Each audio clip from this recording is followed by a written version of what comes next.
ဗုဒ္ဓဘာသာနဲ့ပတ်သက်တဲ့မေးခွန်းလေးတစ်ခုလောက်မေးချင်လို့ပါအရှင်ဖျား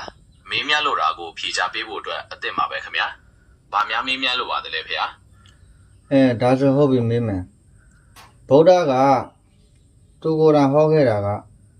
ငါသူတစ်ပါးယောက်ျားမိန်းမမရှိဘူးဟုတ်လားတကယ်တော့ယုတ်နဲ့နာပဲရှိတယ်လို့ဟောခဲ့ပြီးတော့ဗုဒ္ဓကိုယ်တော်တိုင်ငါဖျားဟောတော်မူမယ်ဘိက္ခုယဟန်အတင်မင်းမြတ်အတင်ပုံနာဘာဖြစ်လို့သူ့တွေငါတွေနဲ့တုံးရတာလဲအဲ့ဒါလေးရှင်းပြပေးပါ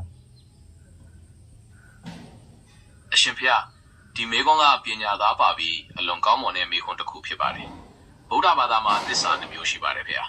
တစ်မျိုးကတော့သမုဒ္ဒိသစ္စာခေါ်တဲ့တာမန်အားဖြင့်အလွယ်တကူသုံးဆွဲနေကြအမှန်တရားဖြစ်ပြီးနောက်တစ်မျိုးကတော့ပရမတ္ထသစ္စာခေါ်တဲ့အဆုံးစုံအားဖြင့်ဟုတ်မှန်တဲ့အမှန်တရားပဲဖြစ်ပါတယ်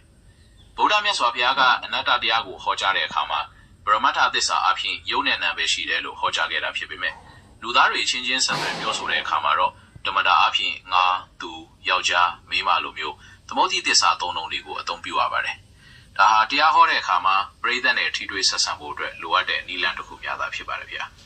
။ဒါဆိုရင်ဗုဒ္ဓဟောခဲ့တဲ့ပိဋကတ်သုံးပုံမှာ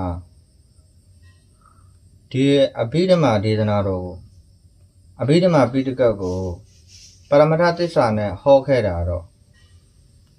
ဒါလက်ခံနိုင်တယ်နော်ဒါပေမဲ့ဝိနည်းပိဋကတ်သုတ်တံပိဋကတ်ကြတော့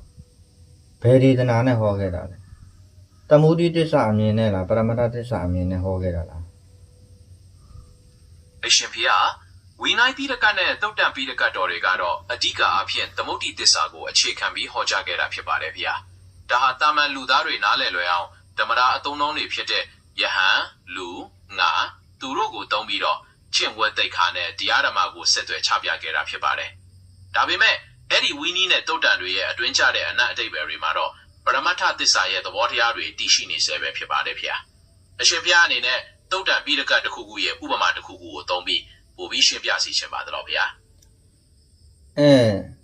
အဲ့သုတ်တံပိဋကတ်မှာတချို့နေရာတွေကပရမတ္ထအမြင်နဲ့ပရမတ္ထဒေသနာနဲ့ဟောထားတယ်လို့ထင်တယ်တချို့နေရာတွေကလေအရှင်ဘုရားမှန်ကန်ပါတယ်သုတ်တံပိဋကတ်တော်တွေမှာပရမတ္ထသစ္စာသဘောတရားတွေမကြာခဏထည့်သွင်းဟောကြားထားတာကိုတွေ့ရပါတယ်ဥပမာအားဖြင့်ခန္ဓာ၅ပါးကိုအနိစ္စ